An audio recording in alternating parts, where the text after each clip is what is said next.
Okay, so we are recording. How did you find me? So when I had done the protocol last year in May, I kind of researched and found the HCG Chica. Yeah. And so then she had recommended the Weight Loss Apocalypse book, so I had got that on my computer and I read it at that time. And so then this time, I just kind of like reread the book and then found the videos. I don't know why I didn't think to find the videos before, but and then found like that. I was just so blown away by how much you could help someone in such a short time. When I've spent weeks, months on months, going to a therapist when it's like I could be paying my best friend to talk to her. Yeah. Well, I just think sometimes certain therapists, they don't understand it and they can be scared also. And they, I don't know. I honestly don't know why, so many people I've worked with have gone and reached out for help from experts. They are, and they're just like, it's not, and I think you can be an expert, from book knowledge, but when someone has been there to the bottom and recovered, that changes things. There's also people out there who have suffered with eating disorders, but they're not recovered. They're in remission, or they're coping and holding at a holding pattern, and they think that's good enough. To me, that's not good enough. That's not recovered. And so if they're not fully recovered, how are they going to be able to help someone recover? They could up to a certain point, and then that's where the person who's getting the help would no longer, they'd have to cope the same way that person was coping, Anyway, so, you found me through HCG. Yeah. Yeah. And I just got my little booklet yesterday, the little, I did. Once we scheduled this, I was like, I think I sent a workbook there. Awesome. Okay. So what you're going to love about the workbook is, well, I don't know if you'll love it, but it's really good information for people who are just starting the protocol. However, that's not your case. Where it would be good for you is the actual like hunger scale. You'll notice on the tabs, the back of the tabs, I have a chart, a hunger scale chart. Yeah, I liked answering all these questions. Yeah. That was good. Yeah. Yeah, and you know what? My Weight Loss Apocalypse was published 7 years ago, and that workbook was published. Was really to go with that. And so now I'm creating an extended version where people really hone in on the emotional aspects of their desire to lose weight. And so that workbook will be available when the next book is published. Oh, so okay. You're kind of, I hate to say it, but you're kind of where you're at is we're going to have to bring you up to speed. Yeah. At your rate, I guess we could say it's at your rate, but the way I approach the HCG protocol has evolved. It's a lot better. It's a lot more effective. But it's most of the work I do with people is before they start. Right, and that's what I was like. Well, I mean, I don't really want. I'm partway into it, and I'm doing okay. I don't. Yeah.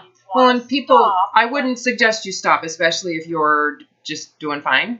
You're not the only person that finds me in the middle of a round. So right. It's just best case scenario is you and I could work together a couple months prior to this round.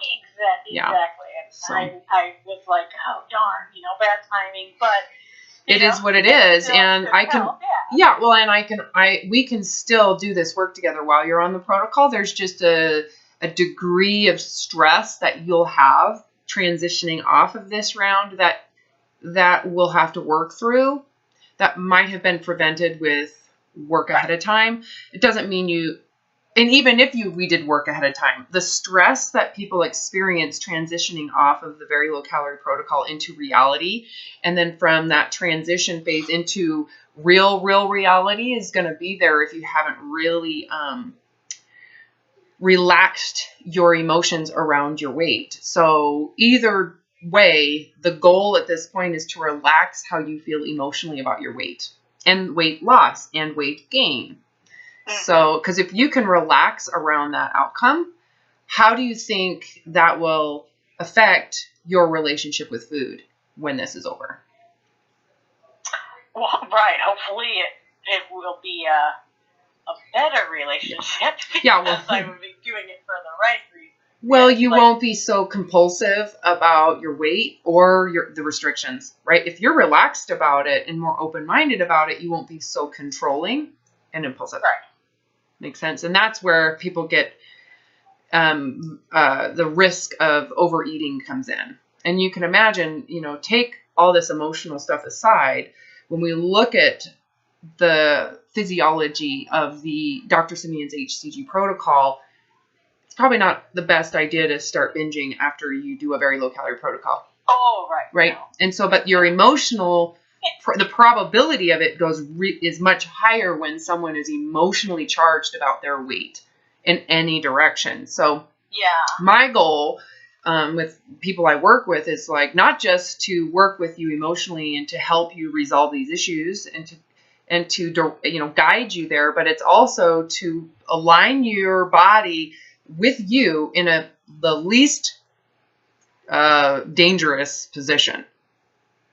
Meaning you're the biggest risk. Your body is the one being harmed. So we have to kind of position you to be distant from the body so that your emotional reaction to it doesn't blow up. Mm-hmm. It ends up creating issues that you're trying to fix anyway. So it's like this terrible snowball effect, causing the problems you want fixed, right? Yeah. It's like chasing your tail. It's very frustrating. Is that what happened with your first round? Or after it? No. So the first round when I didn't lose it as much as like a lot of these people do. I think I started heavier with this round than I did that round, but I probably lost maybe more than 10, less than 15. And I think I did it. It was just 30 days, kind of the same, about 4 weeks. Yeah. And then, because I kind of was like, some girls at work were doing keto, and I was like, oh, that sounds better because I could eat, good things. Like, and so I kind of transitioned, because like of keto, I knew you're not supposed to have sugar, carbs or starches. So I was like, oh, well, this is kind of similar to keto. And so I kind of transitioned right off of HCG to keto. And and this was, so I started that last one like May of 2017. And so this was maybe June, and then I did the keto fine. I transitioned perfectly. Like, that was like, I was just in heyday. I could eat, avocado and nuts and, oh my gosh, I thought and that's what the second phase of or P3. Right. That's basically how you're to transition to add those fats, and then you add the carbs, and that's where a lot of people. Well, I never added the carbs. So I just stayed on the keto, and at some point you did add carbs. Oh, exactly. Okay, and it was a lot. Yes. Usually it's a direct compensation for how deprived you were. Yeah. Exactly. So it all balances out. I was doing it for the complete wrong reason. So we were going to Lake Havasu August with my best friend that looks like a model. And, I mean, she's, beautiful and, never had a weight problem her whole life. Is that why you're friends? Huh? Is that why you're friends with her? No. Okay, I just wanted to ask that so you could hear it. No. I mean, she's my best friend, and we met in spinning class, and, our kind of relationship started, based on fitness, but it's kind of, hasn't really continued that, Yeah, you actually like who she is. It has her body is no bearing on that. relationship. No. Just want to point that out.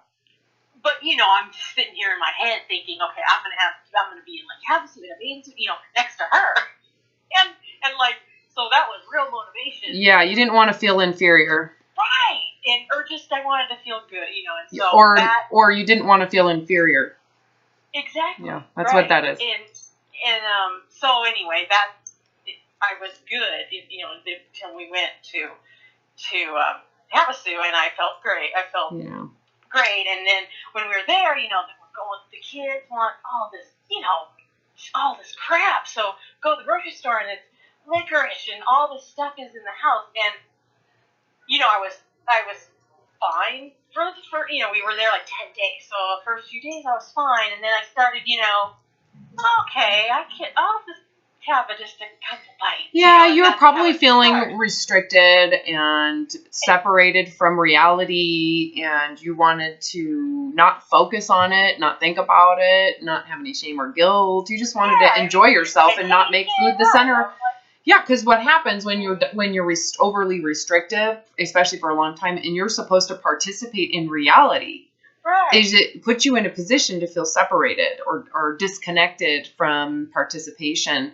And especially if the restrictions are very moralistic, like, I'm superior with them, it can actually create a sense of, well, if I do participate, then I've done something wrong. And so there's a balance between wanting to just be a normal human being and socially interacting with food and this idea that you're failing if you do so. And so it becomes an all or nothing relationship. Either I am keeping good or I let it go. And then, right, which I've had that all or nothing my whole entire life. Yeah, well, that's me. But that isn't just you. That's all human beings in those circumstances. Right. Yeah, That's important for you to recognize. So many people personalize it like that. Like, I have this issue. I can't handle it. It's not you. It's actually what to expect under the strictness of the dieting. Right. A lot of people don't look at that. They look at, I suck as a human. I must not have willpower. You internalize it as a personal issue, not realizing if you were told 98% of all people doing what you've done have the same exact outcome, wouldn't you go, well, holy shit then. It's not me. It's these restrictions. Yes, which I've always been under, so it just seemed like it was me. Yes. Of course. Well, and what happens too is when you're overly restricted, the natural reaction when you want to relax is to go to be all or nothing around it. And so it almost, in a way, promotes the nothingness. So going into the nothingness of it all, or the all, the perfectionism, the controllingism, that's the all. I mean, I'm all in. Promotes the screw it, I need to relax. And the screw it, I need to relax is so unbound and overly unwound that you feel the need to tighten things back up. And it's like you're kind of finding balance in between the all and nothing. There is a point of balance. And so you kind of need the nothing and you kind of need the all for it to work out. So it's hard to come out of it because more than likely, for example, right now you're in the all phase of it. You're in the controlled phase. You're in the I'm fixing damages that I did. I'm trying to get back. And so, but it goes against our nature what you're doing. And so there's a point of which your nature is going to it's hard to repress it. You can only you can repress it for so long, and eventually the pressure builds. Right. Because it built, and then when I got back home, then it was like, okay, well, now the vacation's over. I don't have to be in a bathing suit. And then we just had some kind of stressful stuff, and Yeah, and then you're like, well, I'll just fix it later. I'll deal with this later. Completely like back to the whole binging, the whole old behaviors, but it had really not kind of been there for a while, but and I was like, what the heck? Like, how did this all come? It was just crazy, and and with those circumstances, I could gain very quickly, Well, of course, yeah, and And it doesn't help. I mean, I'm 5 feet tall. That's really difficult. So 5 pounds on me is a lot more than totally someone else. It's a ratio. Yeah. Yeah, it's a little challenging, but how old are you? 47. Just turned 47 in December. Okay. But so anyway, then it just kept creeping. It was like, okay, little, 5 pounds turns into 10, 10 turns into 15, 15. When it got to 20, I was like, oh yeah. Gosh, What's amazing is when you're in if you compare how you feel about your weight at the moment, at least most people, when they're on something like the protocol or any type of weight loss program, when they're in the all phase or the controlling phase, is 1 pound of fat loss. It's like you become so hypervigilant around the weight loss and so picky about what's going on. It's like you might have lost, 5 pounds, and if you don't lose weight in a day, or if you don't lose weight 1 week, you're pissed.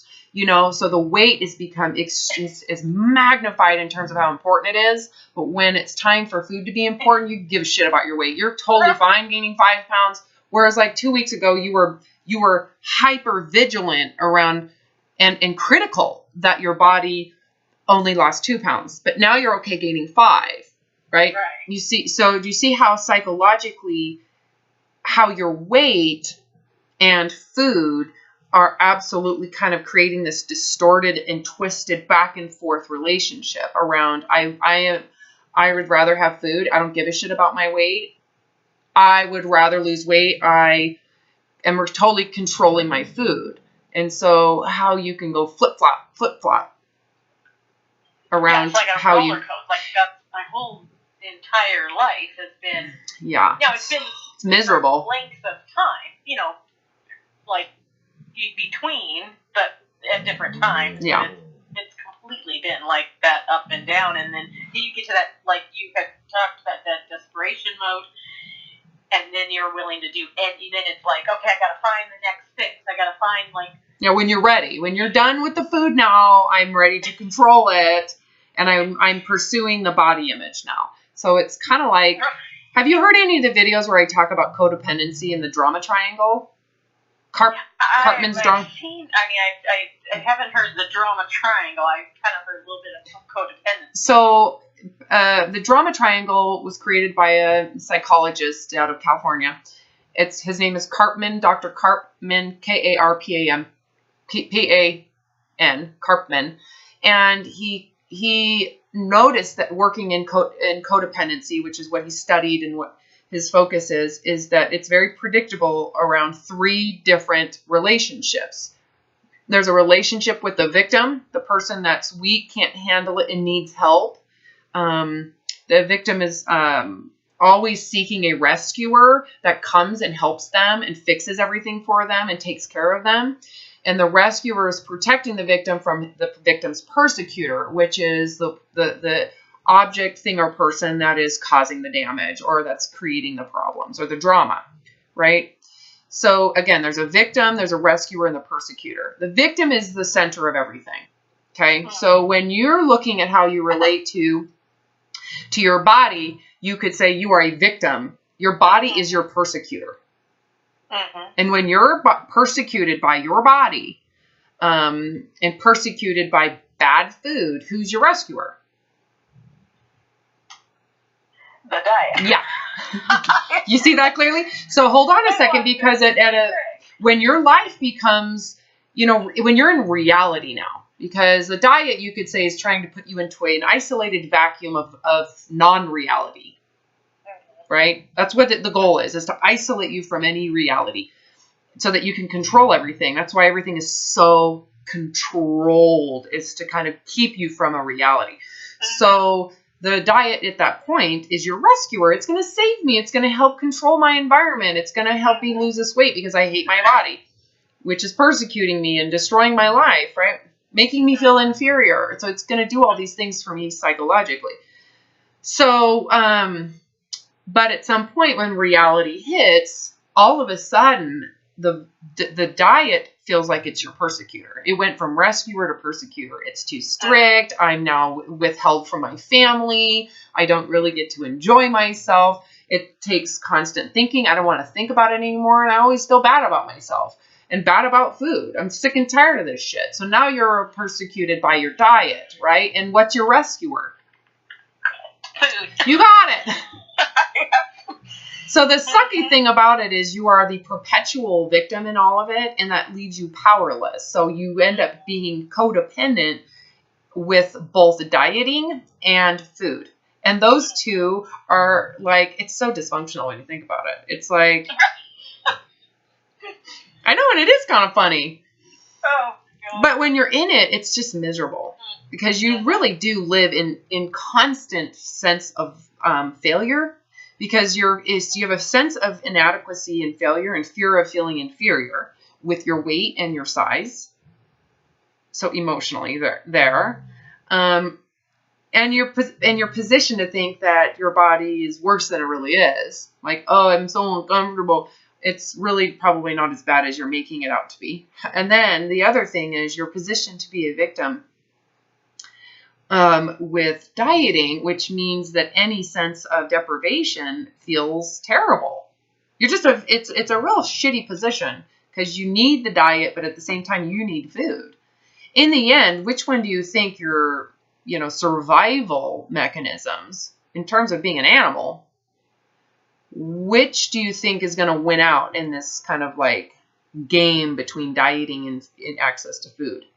Meaning depriving food and restricting food and getting food. Which one in the end wins out?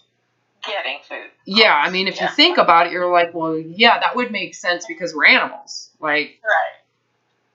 When is it that, in history, in human history, where people voluntarily created famine? Mm-hmm. Voluntarily. Right. Well, maybe the last century.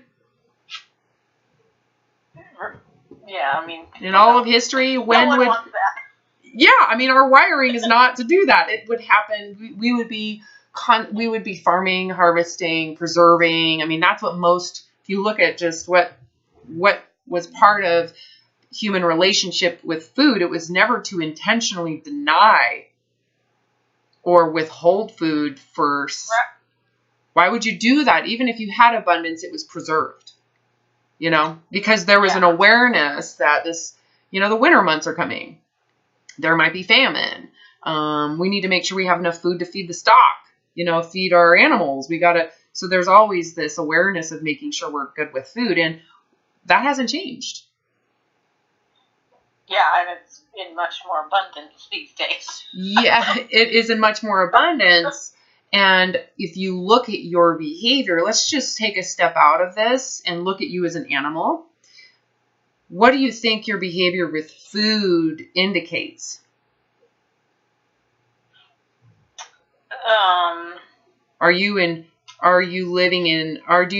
it indicate you're living in abundance? Or does it, if you look at your behavior with food, is it indicating someone that lives in famine? My behavior probably indicates someone who's living in famine. Totally. Yeah. Yeah, and that would make sense considering that you actually are trying to cyclically impose famine. Mm-hmm, mm-hmm. It doesn't even matter. You can believe that it's better for you. You can believe that all you want, but in reality, when it comes down to it, your connection to people and your connectivity to family with food is more important. When you look at it, in the end, which one is winning out? Well, yeah, it definitely the family, because I've not done so many things because of all this craziness. Yeah. So I've missed out on a lot. Yeah, you're 47. When did you start this whole famine cycle? Oh gosh, I went to Weight Watchers in high school, the diet center, teenage. Okay, shots. So this kind of tells me a lot about your upbringing. Did your mom diet, your dad diet? No, my mom, she was always thin. Was she really prideful about it? Um, not really vocally, I don't think. Well, did she judge people that were fatter? Did she judge people that were fatter or comment always on people's body image? I don't remember her commenting on like weight. She was kind of, she was kind of, I believe, a little judgmental. She was very superficial. I mean, like, she was very pretty. To me, like, I looked at her and I was like, she just always looked perfect, and she wore such nice clothes, and she, like, would never leave the house without makeup, but she never would, like, talk about it. That's what I saw. So that must be, that must be how you glamorized it in your mind. Yeah. Or you know what? She modeled that it was important, so you just kind of thought it was important. So the dieting. So did you have friends in high school that were dieting that would get you to be like, I'm going to do a diet? Were you criticized about your weight?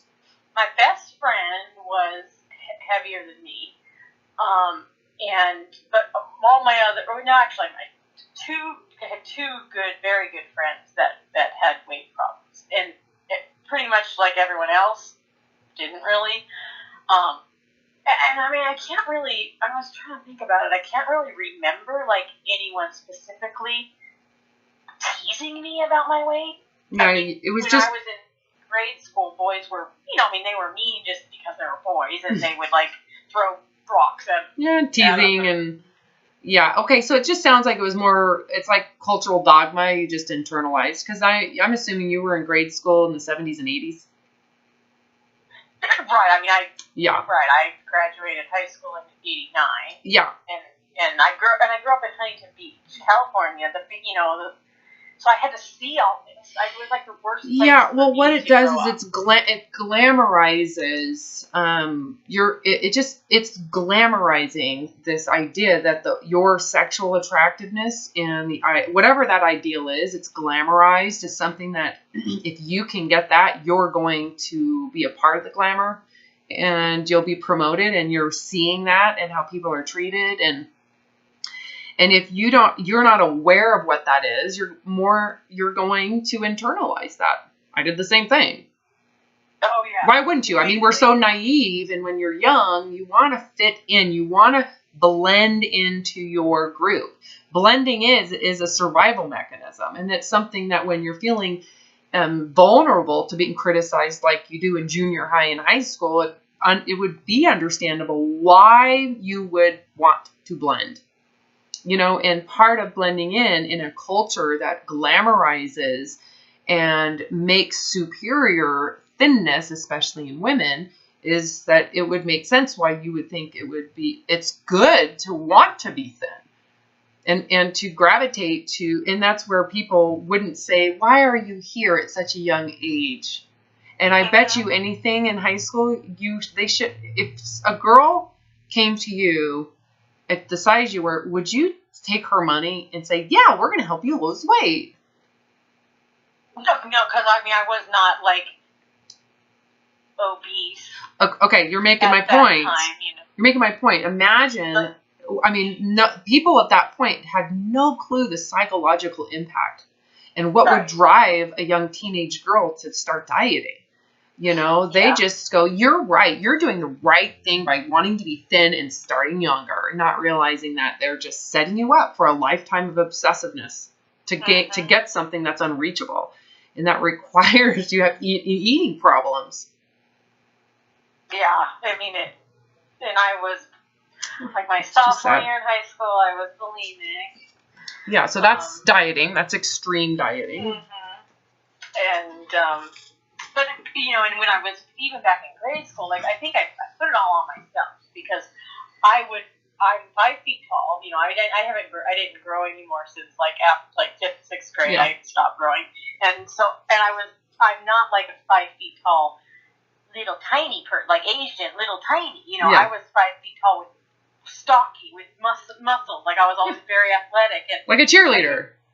Or a gymnast, like a cheerleader or a gymnast. Yeah, kind of. I mean, so I didn't look like everyone else. And so, obviously I would compare myself to everyone, and all my friends were, taller and thinner, and they could eat anything they wanted at that time. And so I specifically remember, like, any pool parties or anything, I would wear a long t-shirt. I would cover myself up. At that young age. And not because if someone else said something. Just, it was like me doing it to myself. And then it turned into where I wouldn't even go to something like that. And then it's just so you kind of paused your life. You basically said, I can't participate. Yeah. If you could go back and change things, would you? Oh God, yes. Oh, I know. I wouldn't want to relive it all, but I would. Yes. What would you do? What would you do different? Well, I didn't know any different, so I would.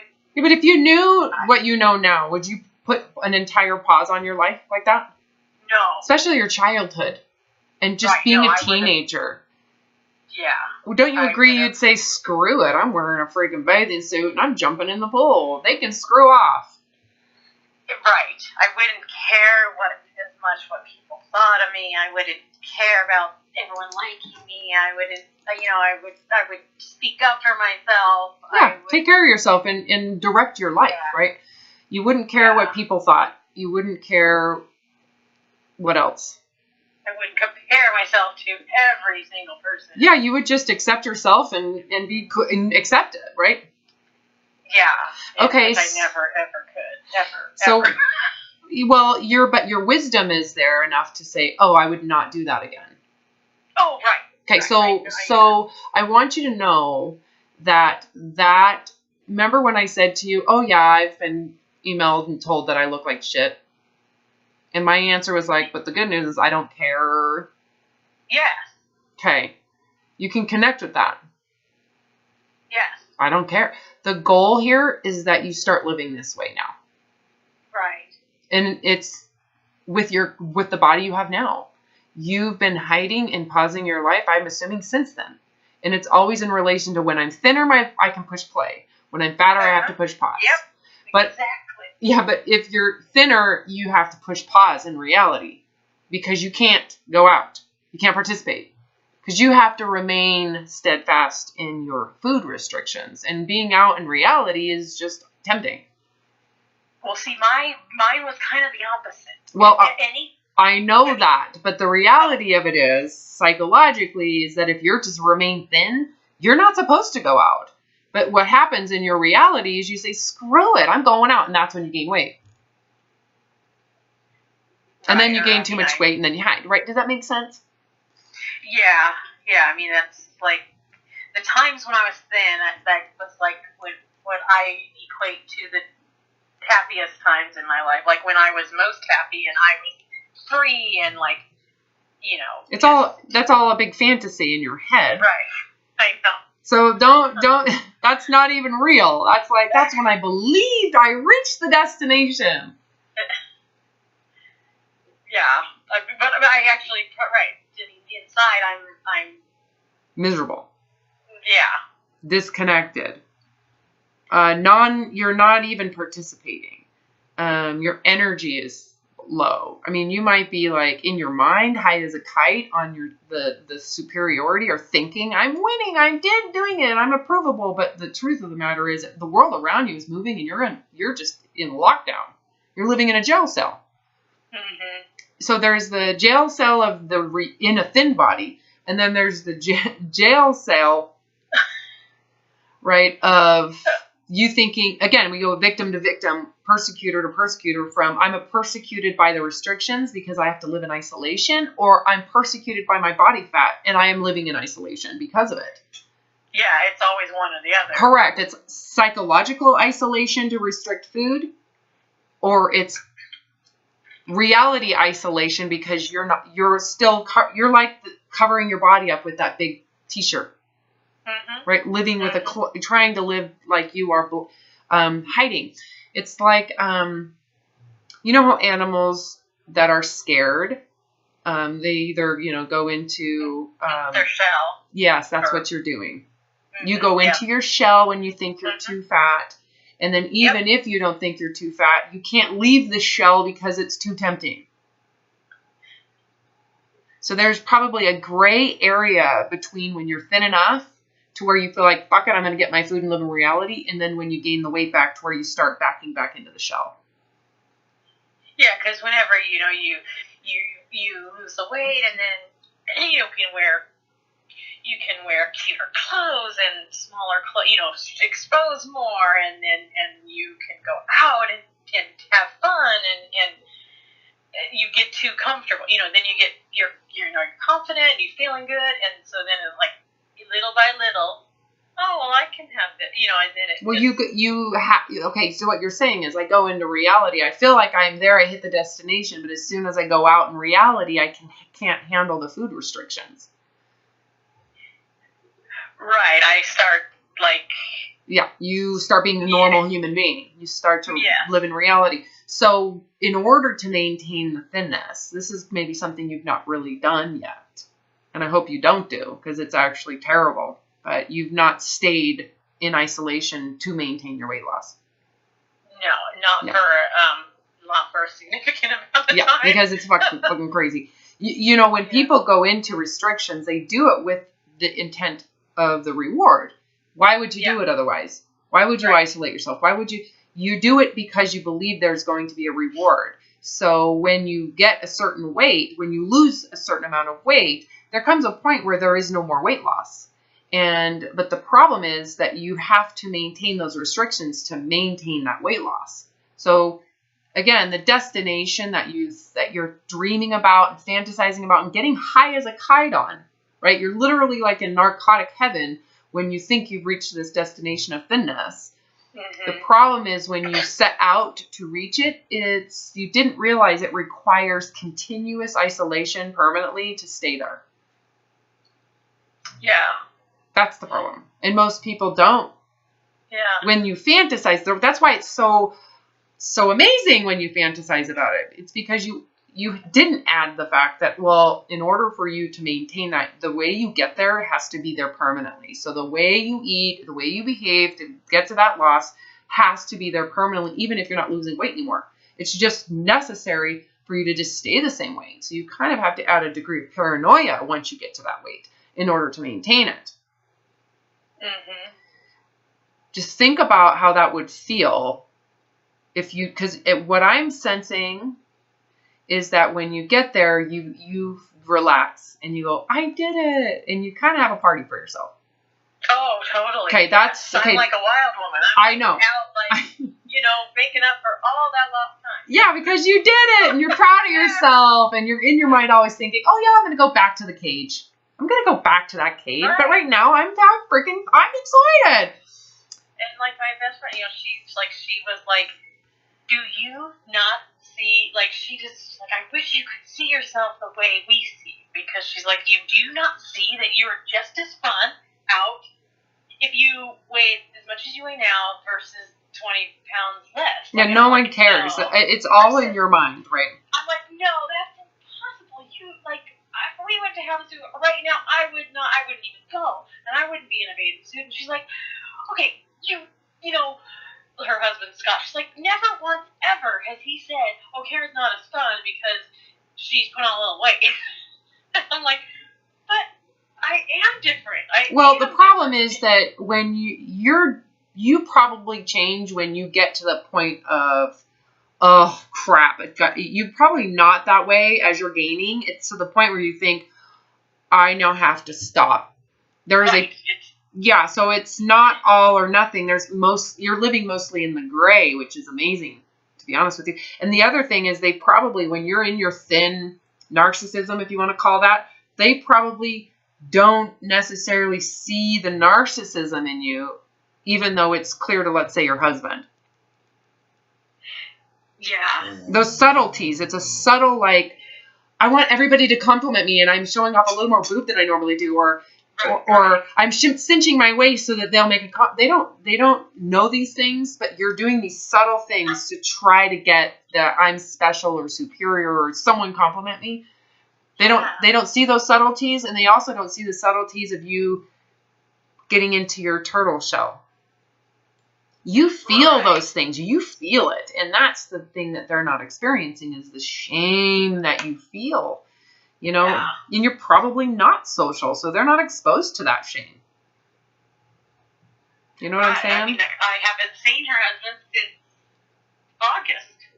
Yeah. Well, and you can't expect people to really understand what this feels like, but your friend is probably right. No one really gives a shit. All they really sense is who you are and your personality. And some of those, that doesn't change whether you're in shame or you're in total pride and your own self-righteous. They don't see the difference. Right, I do it to myself. Yeah, and it's in your own head. Mm-hmm. You know, if they heard the way you thought when you were thinner, as well as the way you think when you're fatter, it would be embarrassing. Mm-hmm. Am I wrong? No, I mean my friend, no, because I talked to her and I explained it to her, you know, so but she doesn't understand because she's never, you know, she can empathize with me. She's never been there. Yeah, she just doesn't care either way. She's indifferent. Right. I mean, so she's probably she can kind of, so I can, you know, kind of understand, or I can see where, you know, like where you're coming from, but you know, yeah, I mean, I probably sound like a cuckoo bird. No, not to me. Not to me. You sound normal to me. Well, to everybody else though, they would think, why does she give a shit? You know. Right. They just don't understand the significance of what this means to you. You know, to you, weight is very symbolic, and it's not just some physical thing. It symbolizes your value as a human being. So if you're bigger, to you, bigger people are inferior. Right. Like I just one of your videos, you know, talking about all the like the fat shaming and the, you know, like the putting it on a thin people are like, oh, you know, they could be stupid as heck or horrible people, but because they're thin, they're better than me. Like, I mean, yeah. And you think, and it goes both ways, so to you, it's like, it is symbolic of someone's actual value. And so similar to, you know, how some people symbolize cars. What you drive tells me a lot about you, you know, to you. And can you see why then this would be, you would catastrophize your weight? And why it would emotionally, it would actually have an emotional manifestation, because to you, it is truly symbolic of either your worth or your lacking worth, your superiority and winning and success, or your pathetic loserness of failure. So when you look at it from that point of view, you see not everybody gives a shit about weight. Not everybody gives a shit about what type of car you're driving, or what type of purse you buy, or what type of shoes you're wearing. You know, to people who don't care, they're not necessarily, they don't feel bad if they're not wearing name brand shoes. They don't care. Yeah, see, I wish I didn't care. That's the goal. That's what recovery is. That, you just defined what recovery is. It is a matter of, I don't care. I literally do not give a shit about what you said, what people think. And I wouldn't compare myself to other people. The goal is indifference, that it does not make or break your day or how you feel about who you are. So the thing about this is what you're going to have to do is you're going to have to, it's like an exorcism, if you want to call it that. You got to get it. It's like an exorcism of body image from how you identify your worth as a human being. Right. Yes. So we have to really look at, and one of the techniques is to go into what would happen if your body catastrophically, I usually start with what's out of control. You become a paraplegic, you lose your eyesight, you become blind, where it is an irreparable damaged body. Because what that does is it makes body image irrelevant. Because you can't play the game. You're just losers out. No competition now. Yeah. I can't even fathom. I can't even fathom. Well, you can. You just might not have thought about it. Like, what would happen to this whole process if you got in a car accident and lost the function of your lower body permanently? Oh, well, okay. So at that point, I have made way bigger fish to fry, and this would just be completely, would not be on the table. What you just described is that this would not be catastrophized. It's nothingness. Basically, my body image is, why? What's the point? That's why I go there. It basically undistorts it into, it's irrelevant. Why would you even care? Right, if you can't even walk. Because you can feel that, but you can feel what that feels like. That's my goal, is to go, oh, I wouldn't have to worry about it anymore. It would be so irrelevant. Right, but I think I would, hate myself even worse. I think I would, I don't know. No, that's not the right answer. And I say that because you're not, that would be like, if you stay as a victim, self-pity, poor me, I might as well commit suicide. But that's not even true. You wouldn't do that. You don't think? No, of course I don't. Actually think a little deeper now. So go into the reality of it. So that would be like a surface narcissistic response. I don't say that as a I'm not judging, but that's the surface narcissism that just came out. Okay. Now let's think about it as if it's real and true. You survive. So then you'd feel, I guess I would probably think, how lucky I was to even be alive and to appreciate, everything that I have. Yeah, you would have to grieve the past freedoms that you didn't even care about. Right. Take for granted. You did, and you would see that. You'd be like, I just warped everything. I had the perfectly good body, and I shamed it and hid it. And you would recognize and have to reconcile all that freedom because now it's gone. However, what happens when someone accepts that loss is it is no longer a loss. It is not existent. It doesn't exist. So the only way to move forward is to accept what does. So here is what I can do with my body. Mm-hmm. And that's where you get into the gratitude aspect. Right? Yes, right. Thank God I still have my arms and I'm still here and I can watch movies, and you go into what life's about. What that would do is it would really open your mind to what life is about and what brings it joy since you are still living. Yeah, I almost used to think that it would take something like that to happen for me to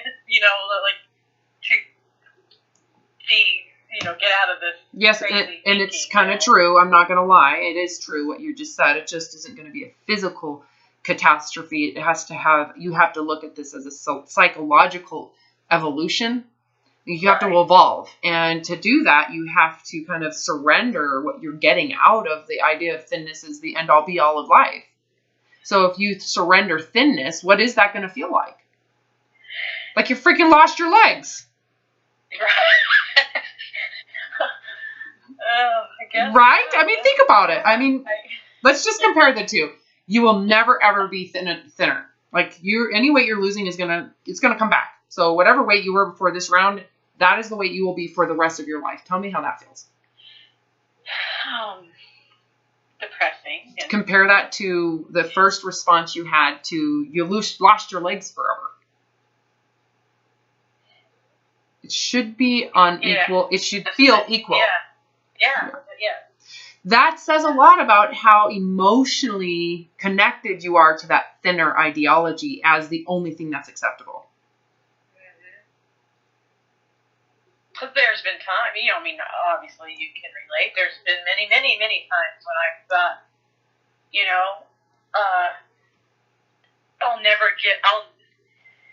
what's the point of living if I can't be happy, and I'll never be happy with living in this crazy cycle. And not that I would ever, I would never act on that, but the thought, of course, goes through your mind. Yeah, because it's miserable. You're freaking miserable. Right. I mean, of course, I never would do anything, but it's just you're in your woe is me. I hate my life when it's like, oh my God, there's so many other things in my life that, there would be, people look at me, they would think, you have so much going for you, and all I would focus on is the one thing I didn't have, Yeah. Well, and it sounds like I don't know if you've ever gone through something like this before where, have you ever been divorced? No, nothing. I mean, nothing bad has ever really happened to me. So that's why this is so hard for you. You've never had maybe the experience yet of complete and total loss. No, I haven't. Yeah. No. So this is your first experience. If this is what you want to do, if you want to work with me, my goal is to help you through that experience. Yeah, I have to. Right?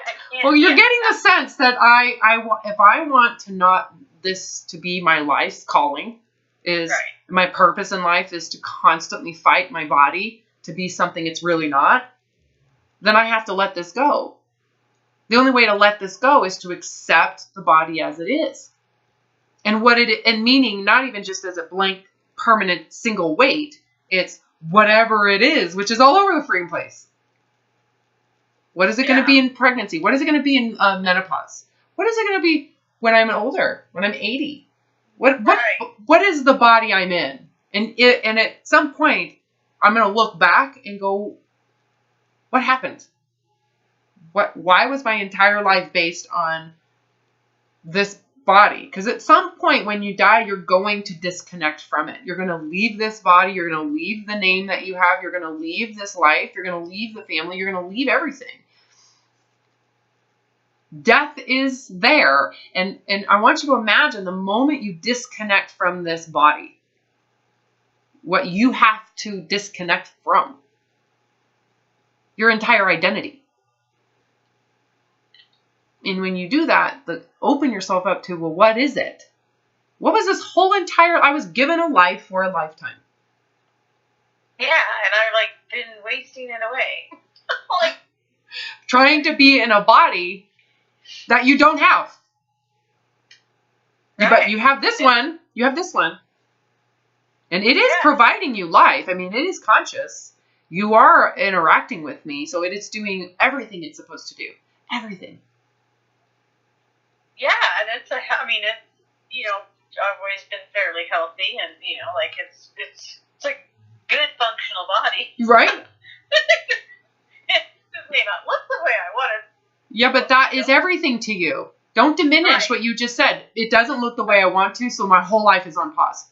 Exactly, I know. Because of that. So what we need to do is we go down from there. So we've established it doesn't look the way I want it to. Well, it's obviously there's an image in your head of what you want in your head. And why is that the center of your life? What is it that you get from that? Because there is something you get. There is an illusion or fantasy you get from that image in your mind. Right? And that's what you're holding on to. It's not the actual image that you're holding on to. It's what you get out of that. You're getting something out of that thinness. And that's what you won't let go of. Yeah. And half the time, I think my whole entire life, that image has been completely unrealistic to be based on my genetic body. Yeah, but that hasn't stopped you from trying to find the version of the body. So you're still seeking that version of this body. Yeah. Yeah, I guess I would agree it's unrealistic, but you still hold in your mind something that you believe is realistic. Otherwise, so if you knew If I could be a genie right now and say, oh, that image in your head, you'll never hit it. And if you do, the only way for you to keep it and sustain it is permanent isolation. Right. Okay. So yeah, I'd be like, okay, well then fooey on that. Notice how quickly you just were like, well then, okay, because I don't want to waste my time and hold myself to something that is going to require misery to just maintain. Yeah. So then you would go to, okay, well, I'm going to let go of that image, and what's the next image that is realistic for me? So you're going to just try to reach for a new image to hold the same symbolism. What if we were to say the goal is that there is no image? Right. That needs to be the goal. If we eliminate the image, what does that feel like, though? There is a but to this. So if we say, well, the goal is there is no image, do you get a sense that there is no joy? There is no life. So that's typically what people feel like when we remove the image, is they believe there is no means then to the end that they wanted. Right now, the body image is a route to getting this freedom or getting that elation. So you're addicted to the thinner image in your mind. And because it's, again, you're attaching to it freedom, life, fun, a sense of completion, all of those emotions you've attached to it. If we remove body image, it would feel like those emotions, you are abandoned from them. So often people think, well, then my life will permanently feel like it is worthless. Right. Yes. Yeah. Because it's not you don't have those emotions you attach to body image go when you lose body image. That's the assumption. That's the illusion. Do you think I need to find something else to replace that? I love that you went there, because that's really common. We're going to attach it to something else I can chase. Well, because if I'm not chasing something, then I don't know what I'm doing. What I do is attach those emotions to your soul, to your truth, to what you already have. No one can take it from you, and no one can give it to you. So what I did is I attached those feelings to my integrity. Okay. Or like other things you're good at, or other things. No, I do not want to maintain narcissism in my life. So I didn't I'm not going to try to seek superiority in a different way. I don't want superiority anymore. So there's a process to this. It's not only detaching supremacy from body image, it's now removing superiority. Okay. Because ultimately, the goal of being superior, how has that impacted you? Oh, like, it's insane, because I always think I have to have the best of everything. Okay, so let's attach it to your clothing. How's that sound? Now you got to buy the nicest, the coolest, the best, Right. I've had people do that with their weight. I may be fat, but I'm going to wear Louis Vuitton. I'm going to. Yeah. Oh, and they just are miserable still. Right. I may be fat, but I'm going to be super smart. Okay. Right. And now you're competing with everybody. It's the same thing. Yeah. I get I'm going to attach it to my religion. I'm going to attach it to, how big my house is. I'm going to attach it. I had one woman crocheting. I'm not kidding. I've had people move it to musical talent. And they don't understand why they still feel like shit. Because now they're a slave to something new. Right, sure, like they're not an addiction, one addiction to another. Totally, and the problem is that you're not really solving your sense of being inferior that's underneath it. Right, it's just putting another Band-Aid on. Yeah, but I love that you actually witnessed and observed as it was happening, your thought of going, well, why don't I try to, maybe. Yeah, that would be good. Well, but the thought process is totally understandable, because if we remove it from one thing, it feels void.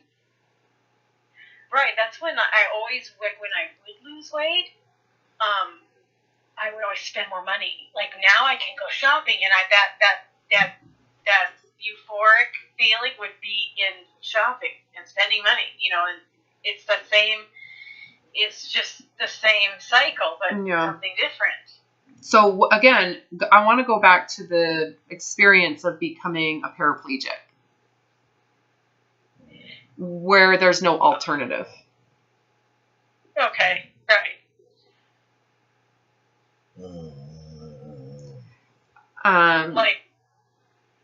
What would happen to this entire chase for superiority in that, if that were to happen? Yeah, it all wouldn't matter. Because you failed anyways.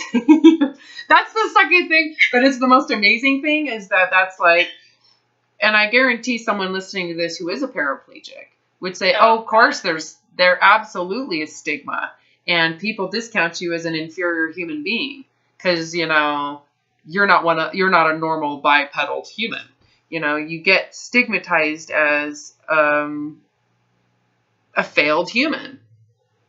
Huh, see, I don't see that. Yeah, but that's what gives you freedom, is that belief. Because all of a sudden, you might as well just be real then. Because you all of a sudden have freedom to just be a good human being. Yeah.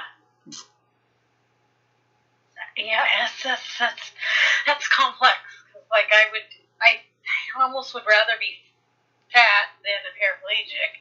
But I think I look at people who are heavy different than I look at someone paraplegic, especially me being a nurse. You're stigmatizing that for sure. But go back to what I was saying. Remove the comparison, because there is obviously stigma and shame attached to weight that you don't necessarily attach to someone who's had a significant accident or was born. Right. However, when someone has a body that's disfigured, we put them in a whole different category of they get grace. They don't have different. Right? Yes. Yeah. You see how it's like, oh, well, none of it matters then. Yeah, and they probably wouldn't want to be treated different. Of course they don't. Right. Because it's like saying, oh, this must be so hard. It's like, for you couldn't handle this. Like, why do you project the fact that you're insecure with handle? I can handle this just fine. I'm the same person. Right. But they are put in general, put into a different category of being, they don't have to hit the narcissistic standards that all able-bodied people need to. Right. They get grace now, and they get to be themselves. Mm-hmm. You see the difference. Yeah. It's another reason why I go that route, because it's like gives people access to what that feels like. Like, what would it be like to be completely dismissed from all of the narcissism in our culture? I mean, that would be free. Mm-hmm. So you can just be your true self. You don't need to compensate anywhere. You don't have to overcompensate one part of your persona to make up for where you feel like you're inferior. You can just be who you are. Yeah, that would be nice. Would you, in that situation, let's just go into that situation, would you feel, would you care about what people thought about you being in a wheelchair? I think I would. I think just based on how I've cared so much of what, I've cared what people thought, Okay, stop with that. That's like you're going in, now go into reality. That was kind of like an assumption. Go into what you would actually feel like. Go into the experience of it. Draw from within the experience of it in your mind. Gosh, it's just so hard to do. That's okay. I'm gonna try to keep you here because all it takes is like kind of going in and focusing in it. I mean, I think maybe initially I would be like the victim and I would be depressed and I would, but I guess then I would eventually have to just move out of that. Okay, so I want you to go into the experience of someone seeing you in a wheelchair and being like, oh, well, and dismissing you. Yeah, I'd be like, well, what a shallow human being. Right. I mean, notice the difference between what you assumed you would do and then the actual reality of what would happen if within that experience. You would notice that they're crazy.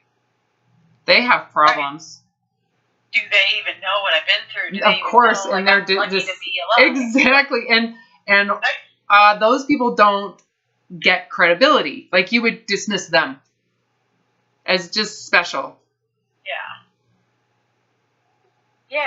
And why would you let someone like that affect you? So do you see how much clarity you would have in those moments around assholes? Yeah. Well, and the interesting thing is that no one's ever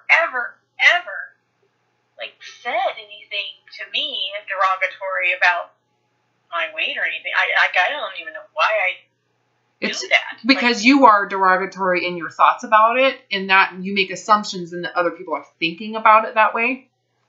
That's true, yeah. Or just like society in general. Yeah, because you believe that, you're aware that other people believe it, and therefore they're thinking those things about you in their minds. Yeah, so they don't even have to say something. Correct. So, again, if you go into, a physical ailment that leaves you in a wheelchair forever, if someone is, dismissive of you in that situation, would it really affect you that way? Or would you see that they have issues and they're not worth caring about? Right. They would, I wouldn't even care about them. Okay, so you wouldn't feel bad. Does that make sense? So the truth of the experience is that in that environment, those people it just makes you clearly aware that they have issues. Now, when it comes to you and your weight, someone that's like, oh my God, she's overweight. It's catastrophic. Yeah. I mean, if someone did, say something. Okay, so the goal would be as well in this recovery process is that if that happened and when it does, that your response is exactly the same as how you would respond to someone dismissing someone in a wheelchair. Right. Just like that person has biases. It's sad. It's sad for them. Yeah, they're disconnecting from good people. Yeah, it's over something. I don't even. I mean, why do I care about someone like that when I would never even associate with someone like that? Exactly. And being exposed to someone that way, it's not as when it is obvious, it doesn't really cause harm. I often parallel this with someone who's like a religious zealot picketing and saying, "Oh, you got divorced, you're going to hell." Just don't even. You're just like, oh. See, like that wouldn't even. That would not faze me in the least because I truly believe that's wrong. That's not correct. Correct, and that's how. Notice how unemotional you are about it. Right. Totally. That's the goal. Or someone said that even about like abortion. Totally. Or gay marriage. You get to the point where you're like, you have every right to feel that way, and it doesn't affect you. Right. Because it's in your mind, you feel good about it, and you don't need to convince them otherwise. They're not convinciable. So you just accept they think that way about you, and you don't even negotiate or argue or even you're just like, oh well, whatever. I guess I'm going to hell. Oh well. You're a crazy person. And you know what? They'll figure it out when their child is gay. You know what I mean? They'll figure it out. You get my point? That type of Why do I do that with religious zealotry and radicalism, but not with radicalized thin supremacy. Yeah. Because you internalized it as a truth. You are the side of the picketers. That makes sense. Yeah. Right. So you're picketing fat consciousness and thin supremacy. Oh my God. And so, and you're one of those people who is now big and fat, and you're hiding. Yeah. Because I'm ashamed. Because you were on the prideful side of the picketers saying, now we need to work on the obesity epidemic. It's a shame. These people are lazy and dumb. Oh, gosh. Can you see why you would need to hide in your shell? Yeah. And why it would affect you emotionally, why you would really feel bad about yourself. Right. Yeah. And on the other side of that, why you would be so impulsive and controlling to fix it.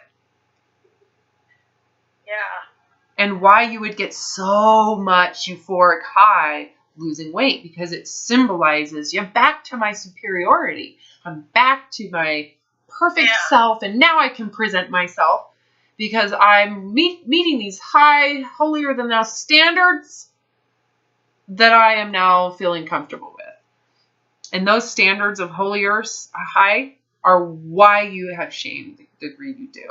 So the shame isn't the problem. It's the actual pride in the thinness that you have. And that's where we have to work. Is reducing the pride in the thinness, especially because you can see that the actual consequences of that in reality, terrible. You know, it's terrible because you're a human being and how you relate to food is very mammal oriented. It's not like, you know, a rock. You're not a metal. You're not a, you know, you're a mammal that has millions of years of evolution in how you behave with food, because food is the number one, you know, necessity to survive, food and water. And so how we act and behave around food is very primal in nature. And it's not something to repress or be ashamed of. And the sad part is the way you live in isolation with food is triggering it. Right. This is no different than someone saying, you know, you're not allowed to have sex. And it's bad. And if you have sex, you're a dirty human being. Right. You would have to repress your humanness. And then if you did have sex, it would probably magnify the shame you have about yourself. Yeah, because it's a natural. Yeah, because you would shame yourself. Exactly. So you'd be shaming yourself. Yeah. Not the actual standard of isolation from it. Right. I mean, everyone has to eat. It's a normal, you know. Yes. It's like sleeping. So imagine we have this social superior thing that you can use, which is people promote and believe that when people don't need as much sleep, that they're superior human beings. I can work off 4 hours of sleep and I'm fine. And they use that as I'm superior. Look at me. I only need 4 hours of sleep. Look at you all people needing 8 hours, you dumbasses, and you're lazy. Just take that and then imagine that people start going on sleep deprivation diets. We have the perfect sleeping pattern. You go to bed at this time, you go to wake at this time, and then you don't ever sleep ever, don't ever take naps. And then eventually you start falling asleep during the day, and you got to hide that. And then there's this whole health thing that comes out that says, oh my God, you have narcolepsy. Right. You have a sleep disorder because you're supposed to be sleeping 4 hours a night. Yeah, that sounds ridiculous. Yeah, well, you can imagine you're trying to sleep 4 and how much more sleep you need because you're accumulating lack of sleep. Yeah. So then you would go, I slept like 12 hours. I'm pathetic. I'm going to restrict for like a time, you know. So you can kind of see there's some, that would be an actual comparable comparison. Yeah. Yeah, that would totally mess them up. Yeah. And then they'd be like, you're addicted to sleep. Your body gets super tired as a withdrawal. Mm-hmm. Mm. Right, yeah. You don't feed your body, it's just going to want It's going to take over your conscious brain and say, go get food, go get food, go get food, go get food. Yeah. But then the food you're going to get, you feel like, oh, I'm such a bad person. Because it's been moralized by that industry. Anyways, so there's a lot of things we're looking at this from different angles. But the goal in mind is pretty clear. I'm hoping you see it. It's in the end, if we could sit here and go, the goal is to be thinner and to be easier for you to keep the thinness off. But is that really going to give you freedom? No. Mm-mm. No. No, you've done that over and over and over again. Yeah. And there is no eating to hunger that can take away the emphasis on your thinness. The emphasis on the thinness is the problem. Right. Don't you agree? That's what you want to stop doing. Again, I just don't want to care. Don't want to care. I don't want it to make or break my life and be this big roadblock. Or the gatekeeper. My weight is the gatekeeper to do I get to participate or not. Right. Yes, I just if I could get rid of that, because I could eat. I mean, I'm learning. It obviously takes practice, but I'm definitely learning the eating to hunger. You know, and I know that I know that I can't. I have to do that instead of eating two for the scale. Yeah. You know, well, the goal. That's the goal for sure. Is that you feel comfortable enough to rely on your body. Yes. So I totally have written down all these notes. I totally get that. And I know I can't be obsessed with the number, so I haven't weighed myself. I haven't weighed. Has that been hard? Yes, I used to obsess over it. Well, of course. Crazy person, yeah. Well, because you're so emotional about it. I mean, again, of course you would need to obsess about it. It means a lot to you.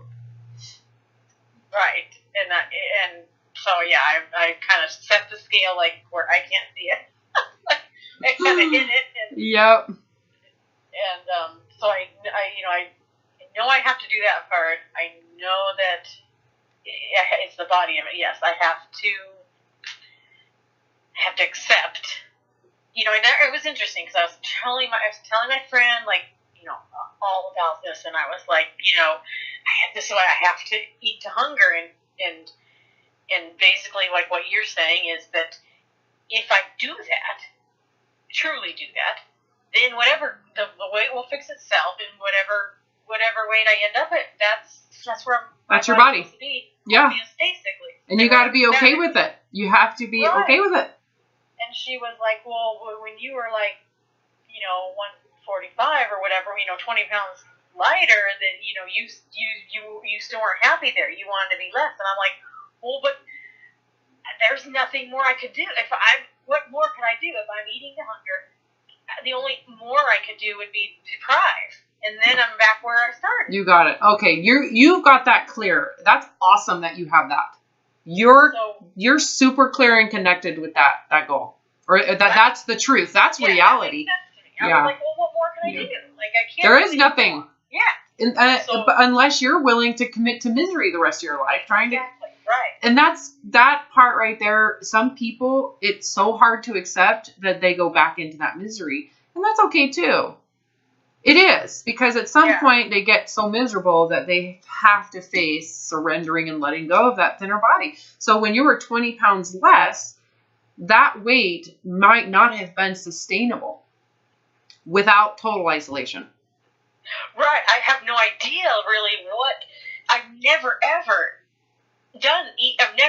eaten to hunger and just allowed the body fix itself. So I don't know even where my body's supposed to be at.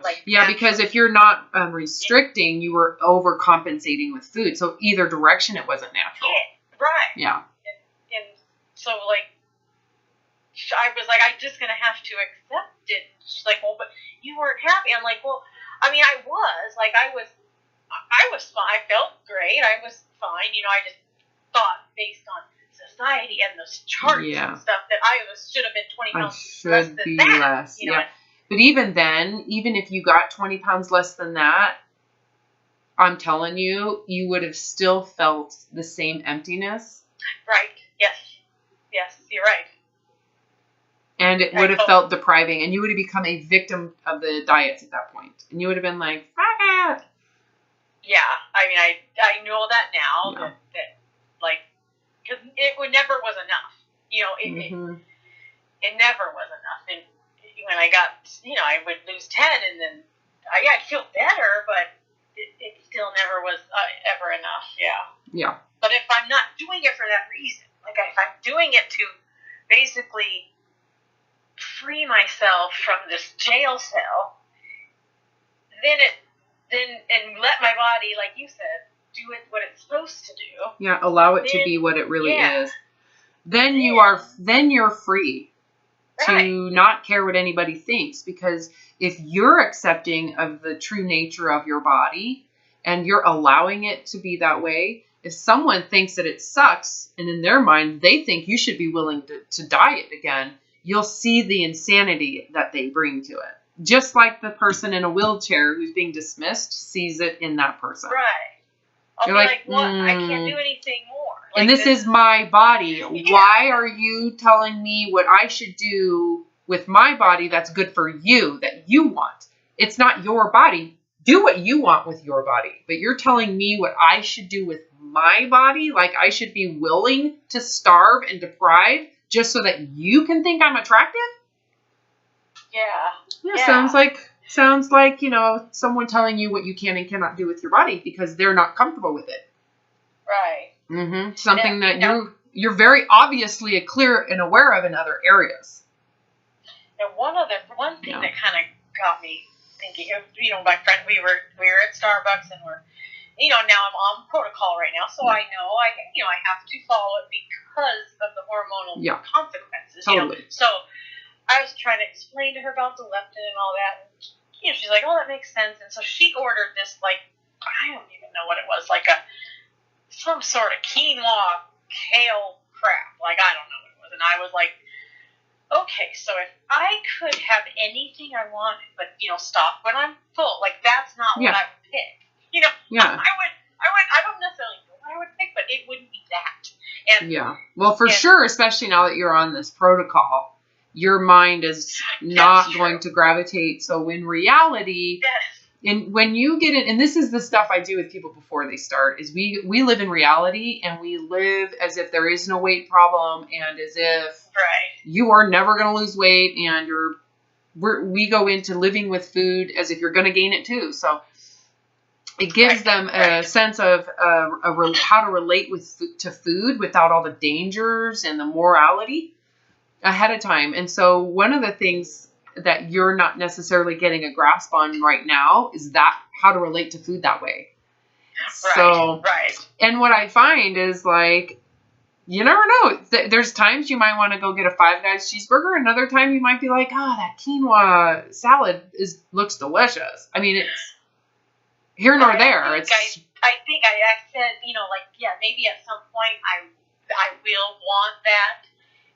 And it won't be for health reasons. It'll be because you enjoy the flavor, you enjoy the crunchiness, and who knows? Yeah. I mean, but like at the point I'm at right now, I'm like, oh gosh, like, am I ever gonna actually want that? You never know. We'll find out. Those are things that you work on when we transition out of this round. Yeah. Because she said, well, you're going to have to want to eat like this. Basically, and so I felt like basically she was saying, if I don't want to eat like this, then I will always be fat. And that's the assumption people make. That was one of the first things I was a witness to when I stopped dieting and over-exercising, is how my body was so capable of eating a huge variety of food and maintaining itself. It made me aware of how wrong the whole diet concept is. Because I'm like, basically like, well, no, she said that if I just eat to hunger and stop before I'm full, then I could eat whatever I want. Yeah, no, it's true. You're telling me different. Like, well, someone who doesn't have the knowledge or the rep, I've got a lot of years under my belt, wouldn't understand, but someone that has been kind of brainwashed by the diet industry would say something like that. Right. Because they're assuming when I say you can eat anything that you're going to eat the way they stigmatize overweight people. Right. That they're sitting and eating McDonald's every day, all day long, 24/7. It's like, that's what she just did. They don't. Right. I'm like, like, well, okay, I don't think that. That doesn't sound right. Yeah. So that's not right? No, she's wrong, and you really have to start separating yourself from everybody's opinion about this. True. Yes. Exactly. In the end, the goal is that you're eating in a way that you feel is good for you. Right, because everyone's going to have an opinion. Correct. And what's good for you is going to change from day to day. You're going to feel. I have to go through that like one, the one episode I watched where the lady loved the peanut M&Ms, and she, and like so she at first, she may have her lunch as peanut M&Ms, and then she's like, okay, well, now, once I started doing the eating to hunger, and then I, when I was hungry, I actually wanted something different. Totally. That's exactly what happens. And eventually, so it's like meal to meal. What sounds good to me right now? Right. Right now, on the very low calorie protocol, we're just get to know what hunger feels like. Get to know what it feels like. Get to know how it comes on, how it goes away.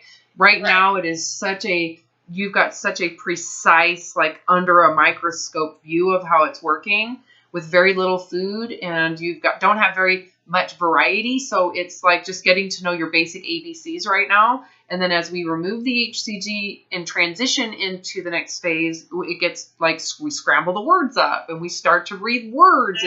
It gets more complicated. And so you want to have a sense of that navigation so that you feel more comfortable adding in different fats and dairies and nuts. And then you get to where you feel comfortable with how your body's with that. And then we add carbohydrates. We add starches. And the goal is that you end up being integrated back into the real world with food so that when someone has a birthday, you can have birthday cake. You can add a glass of wine. You can, you start to really grasp onto a way of relating with food that is so functional and healthy in terms of psychological relating to food. Yeah. I know I won't have a problem with P2 because I didn't have a problem with doing the keto. I felt satisfied. I was good with that. Yeah. The next step, then I'm gonna be fearful because those are all the foods I always said were bad, and I couldn't have. Well, it's in relation to the fear of gaining weight that you have that relationship. Yeah, I think I accepted the fact that eating fat doesn't make you fat. No, that's not true at all. And so I got past that hurdle because I used to not eat any of those foods, and so I think I got past that hurdle, so I just have to get over the next hurdle. Well, the goal is that we remove your fear of gaining weight. If we can remove that fear and you can accept it and allow it, you're not going how you related to food that way won't exist. That's true. Yeah. So the only reason you had those issues is because you were so fearful of gaining weight. Yeah, that's true. Mm-hmm. I've done this a lot with a lot of people. To the point where it's very precise. If you're afraid of gaining weight, all those food issues are going to come back. Because you're... I just have to listen to my body. You need to accept that your body is going to gain weight. And you do it ahead of time. Because what that allows you to do then is relax into allowing it to be real and do what it's going to do. If you're biased and trying to hold your weight where it's at, can you see that that's just repeating your history again? Right. Yes. Exactly. Yeah. You have to let it do what it wants to do. You have to accept it first. The letting it do what it's going to do comes after you accept it. Okay. So we have to accept the truth of the body and the nature of the body. What it's doing on this protocol may only be sustainable on the protocol. True. Right. True. So we don't know. And I'm viewing I mean, like, I know I don't care about losing weight. I'm doing the protocol to reset my hormonal, wackiness that all that eating when I wasn't hungry messed up, and learning to eat by hunger. Like, that's the purpose of the protocol. Yeah, well, it's all, if you look at the protocol, it's a medical procedure. Right. And whereas before, when I did the protocol, it was all about losing the weight. Which is a diet. You did the HCG diet, not the HCG protocol. This is so it's a medical procedure that there's no guarantee. And that's one way you have to see it. It's like if you were donating a kidney, you don't know if the kidney transplant's going to work until after a while. Right, or chemo. You don't know if it's going to. It's the same exact. That's why it's like in the end, if you have to maintain the thinness, you're going to start getting very controlling about it, and it's going to blow up in your face. Right. Okay. So the goal is that you're open-minded about the results, which means you're losing weight now, obviously, because you're on a starvation protocol. But your metabolism may not be adjusting as quickly. Right. True. So wherever your metabolism is adjusted, that's where your weight's going to go to. Yeah. And you got to be okay with that. Okay. And you need to be okay with it now, like right now. So don't attach to what size you are now. Don't attach to it, because it might not be your body's reality point.